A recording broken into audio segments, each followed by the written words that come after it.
அனைவருக்கும் வணக்கம்.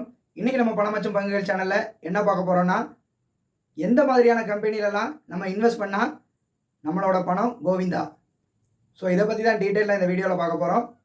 ஏன்னா நம்ம பண்ணக்கூடிய சின்ன மிஸ்டேக்ஸ் கூட நமக்கு பெரிய அளவில் நஷ்டத்தை தரதுக்கான வாய்ப்புகள் ஸ்டாக் மார்க்கெட்டில் ரொம்பவே அதிகம். ஸோ எந்த மாதிரியான கம்பெனிஸ்லாம் வாங்கக்கூடாங்கிறத பற்றி பார்க்கலாம்.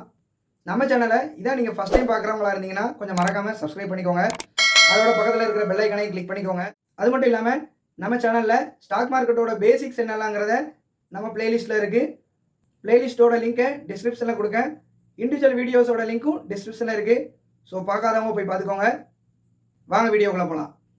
முதல்ல நம்ம தவிர்க்க வேண்டிய பங்கு கம்பெனிஸ் வித் நோ ப்ராஃபிட்.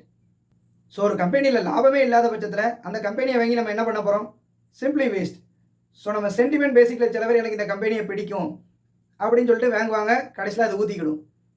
அது மட்டும் இல்லாமல் பக்கத்தில் உள்ளவங்க இந்த கம்பெனியோட ப்ரைஸ் ஏறிக்கிட்டே போகுது வாங்குங்க அப்படின்னு சொன்னதை கேட்டு நம்ம வாங்கினாலும் பணம் அம்பேல் தான். ஸோ ஒரு கம்பெனியில் ப்ராஃபிட் இருக்கா இல்லையா அதை ஃபஸ்ட்டு நல்லா அனலைஸ் பண்ணிக்கணும். நம்ம வாங்க போகிறதுக்கு முன்னால் ப்ராஃபிட் இல்லாத கம்பெனி வாங்கினா நமக்கு கண்டிப்பாக நஷ்டம் தான். செகண்ட், ஹை டெப்ட் கம்பெனிஸ். ஒரு கம்பெனியில் எந்த அளவுக்கு தான் வருமானம் வந்தாலுமே, இப்போ நம்ம தனிநபரை எடுத்துக்கிட்டாலுமே ஒருத்தரோட வருமானத்தை மீறி கடன் இருந்துச்சுன்னா அவன் லட்சக்கணக்கில் சம்பாதிச்சாலும் சரி, கோடிக்கணக்கில் சம்பாதிச்சாலும் சரி, அவனுக்கு அது எதுவுமே யூஸ் கிடையாது. ஸோ அதே போல் தான் கம்பெனி சைட்லேயும். ஸோ கம்பெனியில் கடன் எவ்வளவு இருக்குது அப்படிங்கிறத நம்ம தெரிஞ்சுக்கணும். இதுக்கு நம்ம டெப்ட் டு ஈக்விட்டி ரேஷியோ அப்படிங்கிறத நம்ம மெயினாக எடுத்துகிட்டு பார்க்கணும். இது ஒரு கம்பெனியோட பேலன்ஸ் ஷீட்டில் கொடுத்துருப்பாங்க.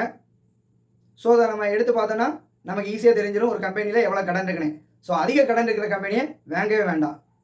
மூணாவது, அன்ட்ரஸ்ட்வொர்த்தி மேனேஜ்மெண்ட்.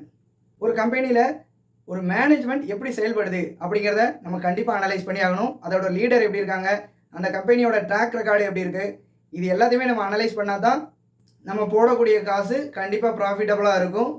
ஸோ இதுக்குன்னே நம்ம செப்பரேட்டாக ஒரு வீடியோ போட்டிருக்கோம், how to analyse management strength அப்படின்ட்டு. அதோட லிங்க்கும் நம்ம டிஸ்கிரிப்ஷனில் கொடுத்துருக்கேன். ஸோ மேனேஜ்மெண்ட்டை பற்றி தெரிஞ்சுக்கணுன்னா அந்த வீடியோ கண்டிப்பாக பாருங்கள். ஸோ மேனேஜ்மெண்ட்டாக ஸ்ட்ராங்காக இல்லாத கம்பெனி மேலே கண்டிப்பாக நம்ம இன்வெஸ்ட் பண்ணிடவே கூடாது. நாலாவது, ஓவர் ஹைப்டு கம்பெனிஸ். ஒரு குறிப்பிட்ட காலகட்டத்தில் நம்ம ஸ்டாக் மார்க்கெட் அப்படியே ரிவர்ஸில் போய் பார்த்தாலும் சரி, இப்போவுமே நம்ம பார்த்தாலும் சரி, சில கம்பெனிகள் ஒரு குறிப்பிட்ட காலகட்டத்தில் மட்டும் எப்போவுமே ஹைப்லேயே இருந்திருக்கும். அதாவது எங்கே பார்த்தாலுமே அந்த ஸ்டாக்கை பற்றின டாக் தான் அதிகமாக இருக்கும். அப்படிப்பட்ட ஸ்டாக்ஸை நம்ம வாங்கவே கூடாது. ஏன்னா அதோட ப்ரைஸை வந்து மேனிப்புலேட் கூட பண்ணியிருக்கலாம் யாராவது ஒருத்தர். ஸோ எப்போவுமே ஓவர் ஹைப்பிங்கில் இருக்கிற ஒரு ஸ்டாக்ஸ் மேலே நம்ம ஃபோக்கஸ் பண்ணக்கூடாது. அந்த ஸ்டாக்கை நம்ம அவாய்ட் பண்ணுறது நமக்கு ரொம்ப நல்லது. Next, Penney stocks. ஸோ இந்த தப்பை நானே பண்ணியிருக்கேன். ஃபஸ்ட்டு நம்ம ஸ்டாக் மார்க்கெட்டுக்குள்ளே வந்தோடனே நமக்கு என்ன தோணும், ஒரு 10 ரூபாய்க்கு கீழே என்னெல்லாம் ஸ்டாக் இருக்குது அப்படிங்கிறத ஃபுல்லாக பிறக்கி பார்த்து நம்ம வாங்கி வச்சுக்கிடுவோம். ஏன்னா ஒரு ரூபாக்குன்னா கூட நமக்கு நல்ல லாபம் அப்படின்னு நினைப்போம். ஆனால் அது என்றைக்குமே கூடவே கூடாது. வெறும் 10 பைசா 20 பைசான்னு கூடும். ஆனால் கீழே விழும்போது மட்டும் பார்த்தீங்கன்னா வேக வேகமாக விழும்.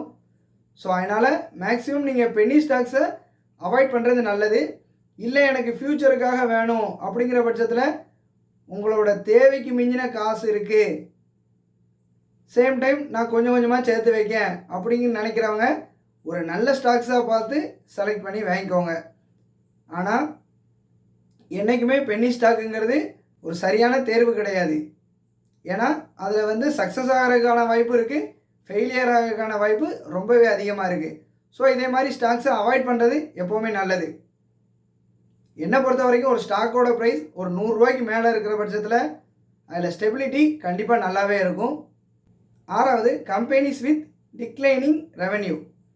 அதாவது எப்போவுமே ஒரு கம்பெனியோட க்ரோத்து ஸ்டெப் பை ஸ்டெப்பாக வளர்ந்துக்கிட்டே தான் இருக்கணுமே தவிர குறையக்கூடாது. இதுக்கு நம்ம என்ன பண்ணோம்னா, நம்ம கரண்ட் இயரில் இருக்கிற ரிசல்ட்டை மட்டும் பார்த்து எப்போவும் முடிவு பண்ணக்கூடாது. ஒரு கம்பெனியோட ஒரு 3 to 5 இயர்ஸ் பேக்கில் போய் அதோட ஃபினான்ஷியல்ஸ் எப்படி இருக்குது அப்படிங்கிறத நம்ம அனலைஸ் பண்ணணும். ஸோ அதோட ரெவென்யூ வந்து கூடாமல் கொஞ்சம் கொஞ்சமாக குறைஞ்சிக்கிட்டே இருந்துச்சுன்னு வச்சுக்கோங்களேன், கிராஜுவலாக, அந்த இடத்துல கம்பெனியில் ஏதோ தப்பு நடக்கு அப்படின்னு அர்த்தம். ஸோ அந்த கம்பெனியை அழிகிறதுக்கான வாய்ப்புகளும் அதிகமாகவே இருக்குது. ஸோ ஒரு கம்பெனியோட ரெவென்யூ குறைஞ்சிக்கிட்டே வர்ற பட்சத்தில் அதே மாதிரி கம்பெனியை கோடிக்கு மூடு போட்டு வெளியே வர்றது ரொம்பவே நல்லது. ஃபைனலாக நம்ம பார்க்க போகிறது stock without a clear business model.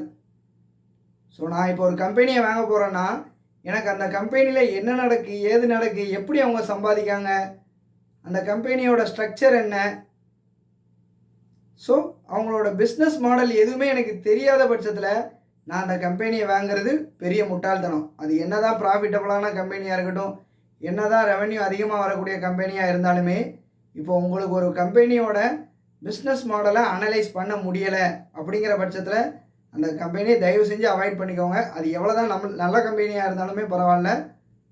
ஏன்னா நம்மளுக்கு ஒரு விஷயம் அடிப்படையாகவே தெரியாத பட்சத்தில் அதில் போய் இன்வெஸ்ட் பண்ணி நமக்கு வேஸ்ட்டு தான். ஏன்னா நாளைக்கு அது கீழே விழுந்தாலும் அது எதுக்கு விழுதுங்கிறதே நமக்கு தெரிஞ்சிருக்காது. ஸோ எந்த கம்பெனிலலாம் உங்களால் பிஸ்னஸ் மாடலை அனலைஸ் பண்ண முடியலையோ அந்த கம்பெனிஸ் எல்லாம் அவாய்ட் பண்ணிடுங்க. ஸோ கண்டிப்பாக இந்த வீடியோ உங்கள் எல்லாருக்குமே பயனுள்ளதாக அமைஞ்சிருக்கும்னு நான் நினைக்கிறேன். வீடியோ பிடிச்சிருந்தால் லைக் பண்ணுங்கள், உங்கள் நண்பர்களுக்கு ஷேர் பண்ணுங்கள். நன்றி.